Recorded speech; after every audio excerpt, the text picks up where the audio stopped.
This was one of my favorite Batman books around, what was it, 2019, 2020. This is Batman and the Outsiders, issue 12. No allies, no sidekicks, no mercy. And I just love how we see Batman coming in, Lady Shiva with all of Ra's al Ghul's, I guess you could say, cronies, trying to attack him, and then just, of course, Batman looking badass. So let's dive in. You did well in Cambodia. Lives were saved. Friends were saved. And now our greatest challenge is upon us. Tell them what is at stake, Batman. I believe Ra's al Ghul has acquired a new weapon, interstellar in origin. Ra's never acquires something he doesn't intend to use. I know where he is. Do not trust me. Trust that I want to stop him. Our task is simple. We find Ra's. We stop him from finishing his work. And his work is to bend the will of the world. I believe in you. I can't do this without you. I need your power and your faith. Welcome another member to our ranks. And so we see this character walk in and she goes, I don't have a name yet. I'm taking ideas. So here, if you guys haven't been kind of keeping up with this book, again, Batman and the Outsiders, I'm always a sucker for it. 99.9% because I'm a huge fan of Katana. I think she's an amazing character, and I wish that they would give her more screen time. I would love to see a solo book. I guess she just doesn't have that star power, but Tatsu is one of my favorite DC characters. Anyway, focusing on this, her name's Sofia, and this is kind of like what the book revolved around from issue 1. She finds out she has powers. Bruce was friends with the father, and Ra's al Ghul's people killed her father trying to get to her, and she escaped to Batman, and she didn't know how to control her powers. So at this point at issue 12, Bruce has saved her, and she's agreed to join the ranks of the Outsiders. And we see Duke, Cassandra, and then, of course, Tatsu. Yeah! So this is a League of Their Own finale. This is Bryan Hill, writer, Dexter Soy, artist, Veronica Gandini doing the colors, Clayton Cowles, letterers, and then everyone else working on the book. And then, of course, Batman was created by Bill Finger with Bob Kane. Now, before we can kind of even get any moment here to see what Lady Shiva is talking about and this reveal that Sofia has finally joined the team, Bruce steps out to the graves. He goes, I've done this before my whole life. Standing at the edge of Armageddon, it feels different now. I feel different. I want to believe that you can see me, that you can hear me. I want to, but I don't think you can. And of course, Batman's been around for umpteen decades at this point. And so the whole death of Martha and Thomas Wayne, it's gets to be a little tiresome once in a while. But I think what hits me here is not the whole Bruce avenging. We see something that we have not seen, or at least seen with passion or compassion, should I say, in a long time, which is Batman being vulnerable. A lot of books you read now, he's emotionally detached, he's very standoffish and very irritating. But here, to see this moment of actually seeing the man behind the mask again, it's nice to see literally the man behind the mask. And we see, I shouldn't have come out here. And this is Jefferson. And I love Black Lightning in this book because even though he's a great character and has been around for a long time, working alongside Batman, he sees things that he doesn't agree with, but also sees why Bruce does it and why Batman implicitly trusts him to lead the Outsiders. And at this point, even though I know it was a story forward, man, did they do this character dirty. So to kind of bring you all up to speed, a couple of issues back, when Ra's was really starting to kind of become the villain of this book, the school that Jefferson taught at was completely destroyed. And the person that worked there, I can't remember if it was like one of his best friends or someone that he'd been working with for a long time, she was in the explosion. So he's having a crisis in and of himself, but still trying to hold it together for the sake of the team. He goes, I can leave. You came here to say something, Jefferson, so say it. You knew I was with Shiva, didn't you? I did.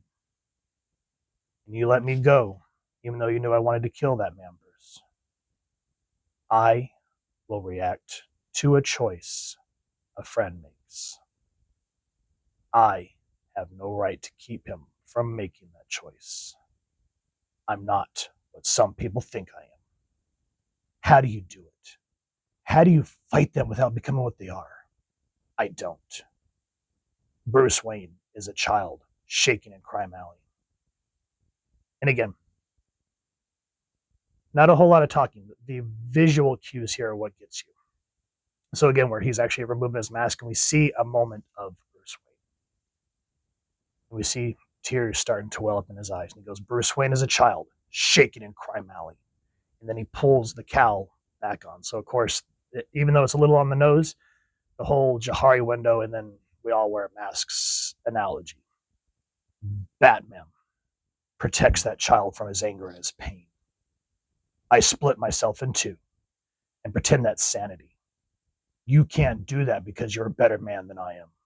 Men like Roz will always target that. Roz won't win, Batman.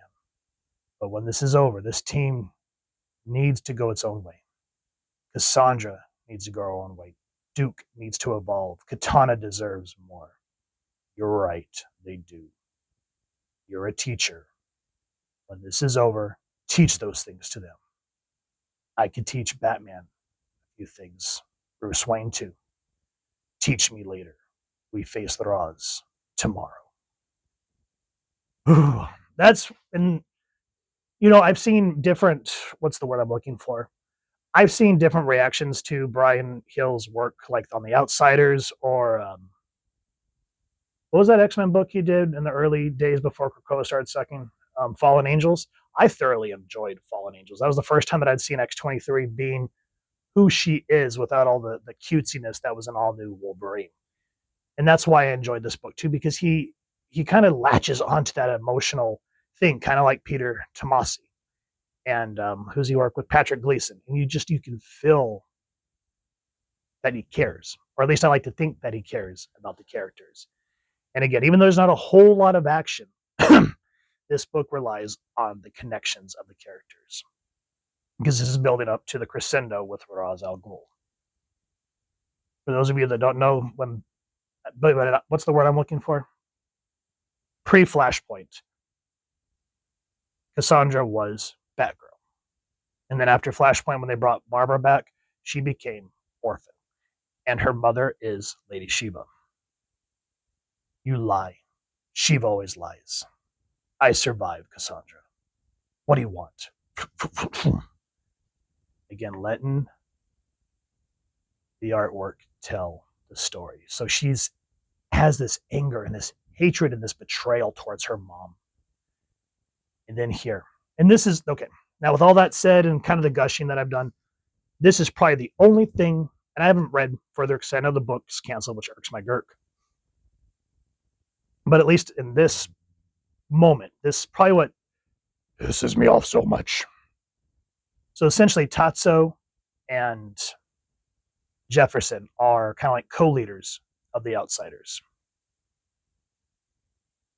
Parents die often. Children move on. What makes him think his tragedy is destiny? Children with $1 billion never have to hear the word no, hi, and they never have to grow up. And again, you start, and this is what really made this book work for me, is seeing how the chemistry between the two. It was a nice change. And there's just a great dynamic between someone who's more school teacher mind and someone who's more has that discipline but is samurai at heart. And so she calls him Raijin, and I think that's how you pronounce it. How long are you going to wait to tell me why your eyes change when you look at me? Tatsu, let me respect what is. Let my feelings be my own. I injure you. I don't want to. I'm not as certain as you think. I carry my husband with me at all times. I remember her husband is stuck inside her soul sword, I think is what it's called.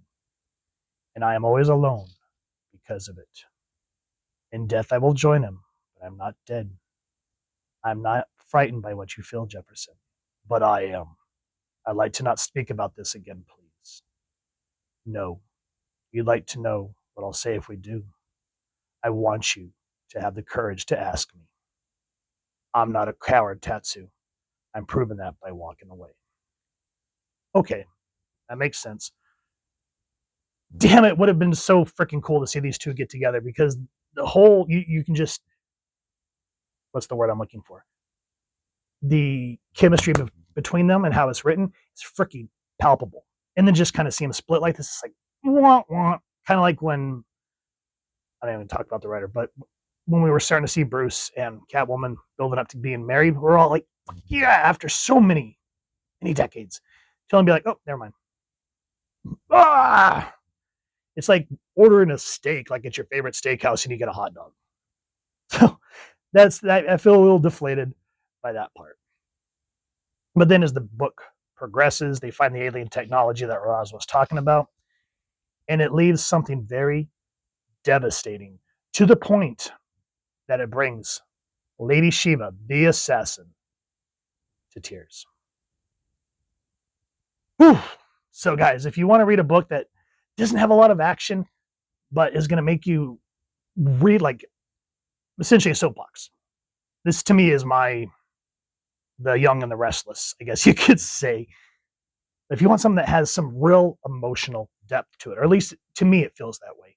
And the artwork too, even though this is 2020 and the artwork is probably done on a Wacom, when you still look at it up close, even though that may be, it doesn't look too digitized. Yes, the blacks, you can tell that's done in Photoshop or whatever they may use, but still, you can feel that Dexter Soy and all of the art team here cares about it, and they're not just trying to crank it out, or at least that's how it feels again to me. So if you guys have enjoyed what you've seen, please first and foremost support your local comic shop or wherever it is like to get your action figures and comics, and grab this series. And if you enjoy this review, really would appreciate if you take a moment to like, share, and subscribe. And also, please hit that bat bell next subscribe. That way, as I continue to upload content, you guys get notified. Come to the channel, and I love talking with y'all and hearing your thoughts and feedback down in the comments or the socials, which I will make sure to leave the links down in the description. And also, if you guys enjoy what I do and you'd like to support the channel, I've left a PayPal tip jar link in the description. And if not, I still appreciate you watching this video. Either way, thank you so much for stopping by. Hope you all continue to have an absolutely amazing day reading, and happy hunting, everyone.